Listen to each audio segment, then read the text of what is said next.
still be happy. You can do whatever you like. You don't have to be ready. Hey cuties, and welcome back to another video, or welcome if you're new. I'm Cora, and today I am back with another huge CC haul. So there's again over 200 CC items today for both your male and female Sims.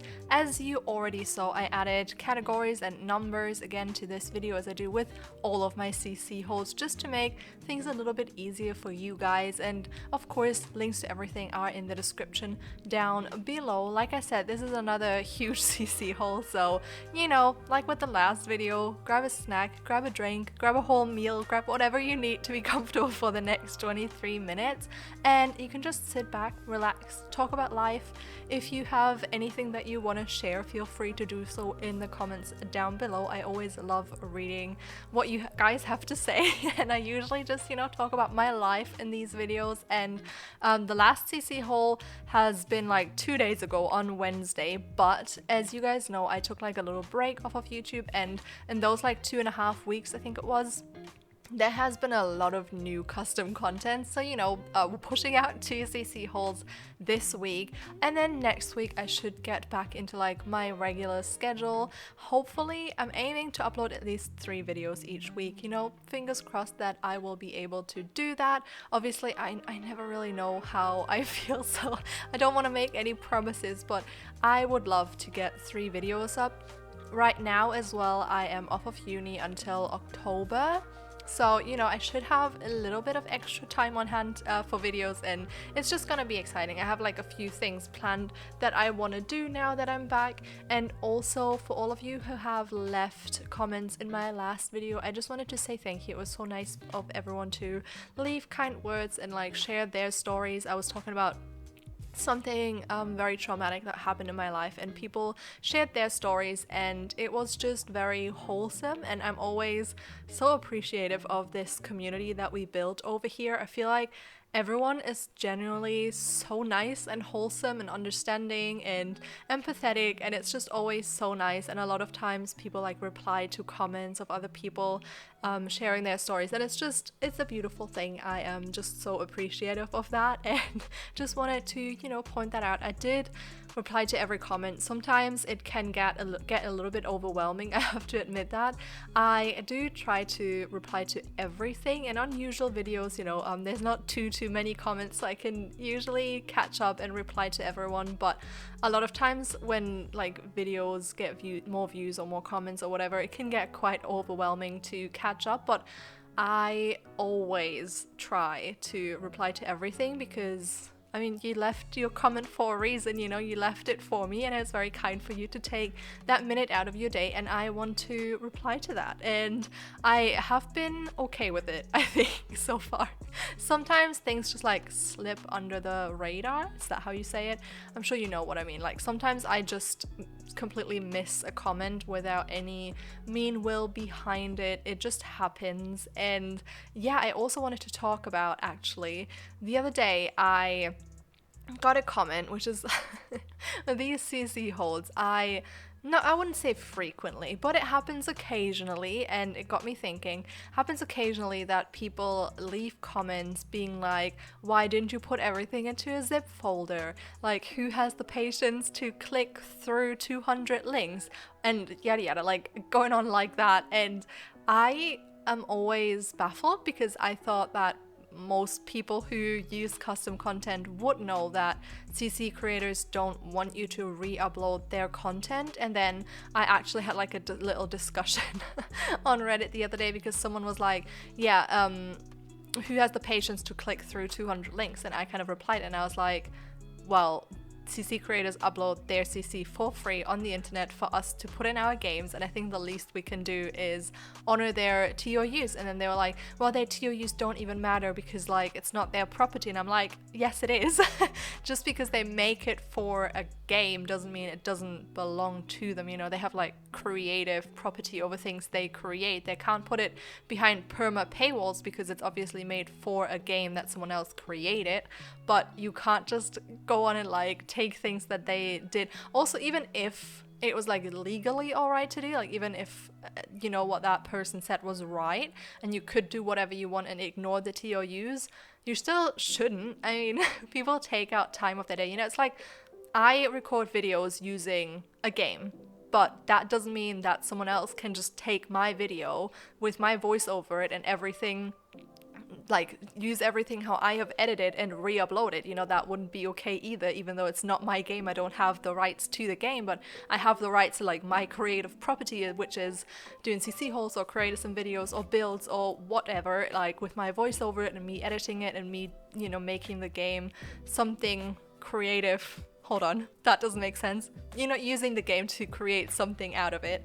People can't re-upload that as their own or like re-upload it just because it's not okay. And I always find it interesting because then I think, do people really think that I could morally and lawfully re-upload people's CC and I wouldn't do it? I'd rather sit here and like create videos like that are 23 minutes long where you can see, first of all, I do this because of the TOUs, but second of all, if I watch a video that has 200 different CC items, I personally wouldn't want all of them in my game. You know, I would watch the video. I used to, obviously, before I made videos. Like right now, I don't watch anyone's content on custom content anymore because I got it all. You know, I do these videos quite frequently and I keep up to date with like new CC. So when I watch someone else's video, I will have already downloaded all of the CC from that video. But I, back in the day, would have preferred to just look at some CC and be like, do I want this in my game or not? And then you can pick out the things that you like. And I prefer doing it that way actually than just scrolling through Tumblr, because a lot of times the Tumblr posts don't look like the items actually look in your game. There can be like quite a big difference, to be honest. And if you see it all in game on an actual sim, it is so much easier to decide if you want that in your game or not, and you don't have to go through all of the like work of getting it all downloaded into your game just to throw half of it out again. And I don't know, it just baffles me that these people think, oh yeah, someone would like put all of this work, because I think a lot of times with creative jobs, such as YouTube, I mean that's like the only job I can talk about from my own perspective, I feel like people always underestimate how much time and effort goes into these videos. They just think you kind of go CC shopping for an hour, throw it all into a video and upload it, but I usually work on my CC holds for 2 days straight. Like I at least work 10 to 12 hours on them, because you download it, then I have to put it all in my game, then I have to do the little preview videos that you see now, then I have to create the CC list, which if you can imagine, you know, I need to figure out what all the links are. I need to put all the links in the correct order. I need to make sure I have like all the right things that I link you guys to. Obviously, sometimes there's like mistakes, errors I make. I'm only human, but most of the time, you know, I give you like a correct CC list of 200 CC links, all in order with categories and whatnot, and then I need to go into my video editor and I need to edit the whole video. And as you can see, it's 23 minutes. You know, I edit these videos for at least 2 hours usually. Takes a long time. And then you need to record a voiceover, you need to make a thumbnail, you need to upload it, you need to advertise the video. There's so much work that goes into a video like this, and I think a lot of times people with things that they have access to on the internet for free can be very rude. Like I've gotten so many comments of people, especially, well, not so many, but especially on Reddit, if I promote these videos and I'm like in the comment section saying here's a link to the video, people are like, oh my god, you're so greedy, you just want views, like can't you just link the document or whatever? And I'm like, no, because if this like wasn't my job, if you wouldn't watch these videos of me showing you all of the CC, I would not earn money. You know, if you, plain and simple, I wouldn't earn money if you wouldn't watch this video. And you could call that greedy or whatever, but usually, you know, people want to get paid for their work. Like usually people go to work because they get money. Like they wouldn't do their work if they wouldn't get paid for it. So it's nothing else here. I mean, I have done YouTube videos for such a long time without getting paid, and now for like 2 years or something, I believe, I have been making very little, but I have been making an income from it. And I don't know, I just find it so weird that someone else would get mad at me linking my video where I put like 12 hours of work into, so you guys can just easily go onto a Google Doc and download whatever you want from these videos. It's just, also you don't have to watch the video, you know, like if that person really doesn't want me to get a cent off of them, they could just click it, like click onto the Google Doc or Tumblr or whatever and click off the video, you know. Simple as that. But I just feel like it's the same with custom content creators, you know, like they must get a lot of things like that where people are like quite rude towards them just because they have like early access or they link to their post on their Tumblr or whatever. And I just find it just baffles me. Like, is it because so many things on the internet are free? Because technically everyone could charge you for everything, you know. Just because you can watch YouTube videos without paying for them doesn't mean that people don't put hours and hours of work into their videos. And I would do it as a hobby, but then you wouldn't get one of these videos every 2 weeks. You would probably get one every, I don't know, 2 months, because they take so long that if I would had to work that time somewhere else to earn the same amount of money, I would have to work way less to earn the same amount of money, like, let's be real here. But this is what I enjoy, you know, this is what I love doing, and I love the community that we build here. And if I would work a different job, I probably wouldn't have time to do these videos, and maybe not as frequently or not at all, but yeah, that's like a fact. So I don't get why people are always so mad about it. And a lot of times actually that's obviously something I have started since I became a content creator, but a lot of times when I click onto a video and it's not quite what I wanted, or sometimes I feel like I click on videos from people I follow and I'm just not in the mood anymore after like a minute or so, and that's completely up to me, you know. That's nothing wrong with the video or the person or anything, it's just me. Sometimes you're not in the mood. I usually just mute the tab and let the video run for the creator, because I know that helps. It's so like, I don't know, it's just something I started doing as I recorded videos, because you know, then that creator still gets the watch time, and I mean, it's no effort for me to let the video run. But most of us have an internet access at home where you can use however much internet you want, so you know, it's not a big deal if you get what I'm saying. And yeah, it's just, I feel like so many things these days are so underappreciated, and definitely creative work counts into that. There's like, I don't know, I feel like people don't realize how much work creative things are, because a lot of people have creative hobbies. But if you paint a picture a month for your own fun, you don't have to think about selling it or thinking about what you have to draw to sell it, you know. But someone who draws and sells pictures for a living has to keep all of that in mind and like draw way more, and it becomes a job rather than just a fun hobby. And I think because people think they could do it, they think it's not worth as much. I don't know. Let me know what you think about this. I feel like I'm just turning in circles by now. I actually had quite a good morning. It's like, what is it? It's 3 p.m. now, so morning is over. But oh my god, for the last few months I have been setting my alarm for 8:30, and I never managed to get up at 8:30, especially like the last few weeks. I always set it for 8:30 and wake up at like 10 or 10:30, and it's so annoying. Like, I just snooze and I don't have it in me to get up. And obviously that is like mental health related, but it has just been so annoying, because whenever people ask like, are you a night owl, or like, do you love getting up in the morning, I'm like, in between, because I do love being up late, but I also do love getting up early, because you feel like you have the whole day ahead of you. And I like both, and you can't do both. Here's the thing, you can't do both if you're someone like me who loves sleep and needs their sleep. Like, I am the worst person if I didn't get sleep or food, honestly. I'm all nice now and stuff, but if I'm either hungry or tired, oh my god, I feel sorry for everyone who's around me, because honestly, it's not a fun moment. And yeah, eating has also been weird. Like, I have been cooking for myself for quite a few months now, and you have to let me know if you're someone who lives by themselves and like cooks food for themselves. I just feel so like uninspired or unenergetic. Unenergetic, is that a word? I don't think so.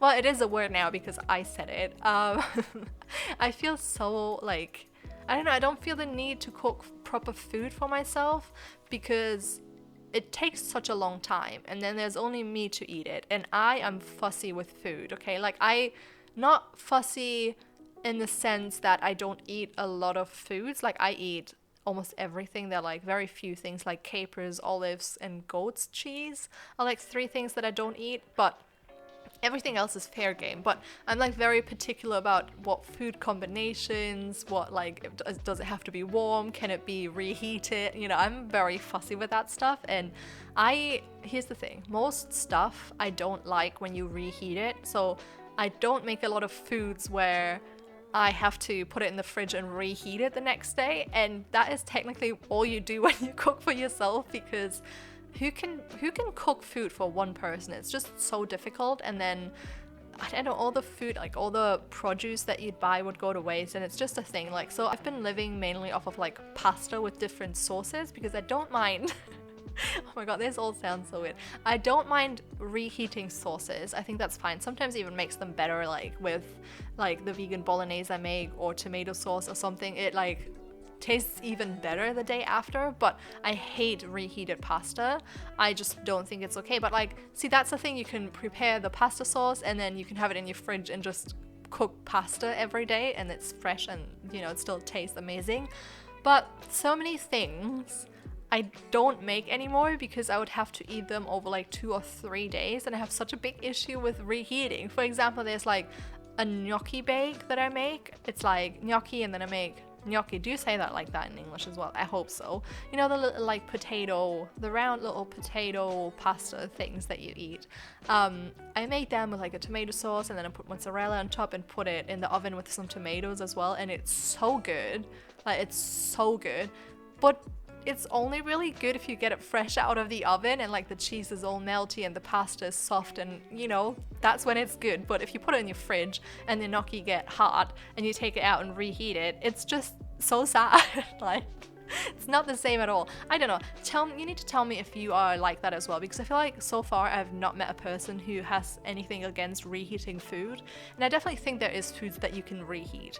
So like, I think rice is usually fine to reheat. That's why I've been through a massive burrito phase, because I'll just like prepare everything to put into wraps and eat as burritos, and I didn't mind reheating that. It did taste like the best on the day one, obviously, where everything was still fresh and whatever, but that was amazing to heat up. I think I'm kind of over that phase, because right now I'm in a phase where I want minimal effort. Like, I don't even want to be in the kitchen for 10 minutes.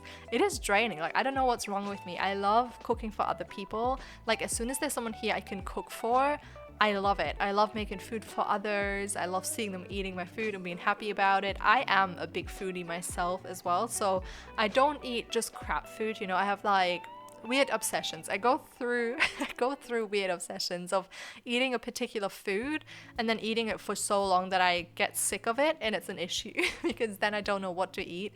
And currently I literally just go through like a creamy tomato and pasta season. It's just me right now. That's my whole life. I eat that literally between 2 or 3 times each week.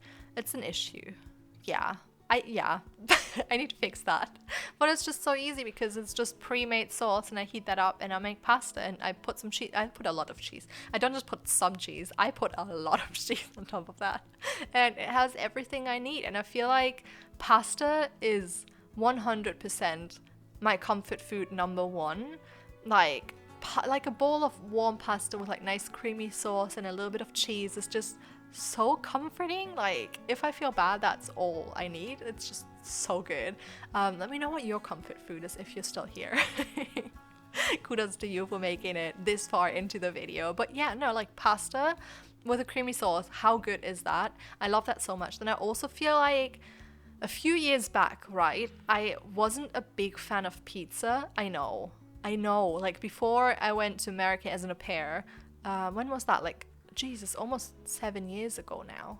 Oh boy, I'm getting old. I think beginning of 2016 is when I did that. And Jesus.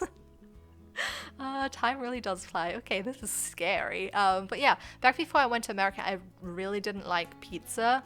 And I remember when the organization I went to America with, they had like this training camp. It was really weird that you had to go to before going into the families. The only good thing really that they had was like a first aid course for babies and children. Like that's obviously very important if you work with children. That was really good, but everything else was just super repetitive of stuff we had to learn before, and it was awful. It was literally like, I don't know how you call those places in English where you go with your school and you stay there for a week or so, not like camping, but actual like weird, not hotels. I don't even know if they have it in other countries, but here there are always these like weird rooms with like 10 bunk beds in them. Well, maybe not 10, but like 2 or 3 bunk beds in them, and then you stay there with school, and everything's kind of like weird and grimy and old and I don't know, just sad. Like if you weren't already homesick, you definitely will be when you get there. And the place where they have their like training camp was exactly like that. I think they do it in hotels now, which is way nicer, but they did it in something like that, and it was awful. And the internet didn't work properly because it was always at its like capacity, because as you can imagine, there were like 100 people and everyone wanted to call home, obviously, to talk to their family or boyfriends, friends, whatever, and the internet was always terrible, so that was a bummer. As you can imagine, like I was 19, you know, my mom was probably worried sick about me. I was 19 traveling from Germany to America and had like really poor internet. And what did I even want to say about how did I get here? Oh, Jesus. How did we get here? Oh yeah, pizza. See, I did remember in the end. I am all over the place today. I'm so sorry. Am I though? I don't know. I feel like if you've watched my videos, you know this is what we do quite frequently. But anyways, I didn't like pizza before going to America, and at that training school we had terrible pizza. The first night we got there, we had this pizza that was so greasy that you could like dab it with a paper towel, and the whole paper towel was drenched in fat, and there was a similar amount of fat still on top of the pizza. It was awful. I hated it. But I started ordering Domino's there. Or rather, like, I mean, I went and bought Domino's and ate it, and it was amazing. Oh my god, Domino's in America, at least where I was, it was so good. And then I came back with like a huge Domino's obsession, and Domino's here was really bad for a few years, but now it's so good. And they have this like amazing pizza. It's vegan. I always choose real mozzarella though, shame on me, but it has like vegan chicken bits and this like curry sauce, and I add pineapples because I'm the type of person who loves pineapples on pizza. Don't come for me. And that just started off my pizza obsession, and now I love pizza. So I think my top 1 comfort food, like I said, pasta, creamy sauce, cheese, amazing. Then I love sushi. I love sushi so much, and I could eat so much of it. Usually I'm not good at eating like big portions, but sushi, incredible how much fits into my body when I eat sushi. And that's also such a comfort food because it's just so good. Like, I don't even understand how it can be that good because it's so simple, but god, do I love sushi. And then I think number 3 must be pizza. Yeah, I've come to a conclusion here. I'm glad we worked this out. Thank you for coming to my presentation of my top 3 comfort foods. Definitely let me know what yours are though. I'm like very curious to know if like everyone's comfort foods are somewhat similar, so let me know. But with this said, we did get to the end of this video. I hope you enjoyed it. I hope you enjoyed all of the custom content that I showed off today, and if you did, please don't forget to leave a like, comment, and subscribe if you have not already, and I will see you all next time. Bye!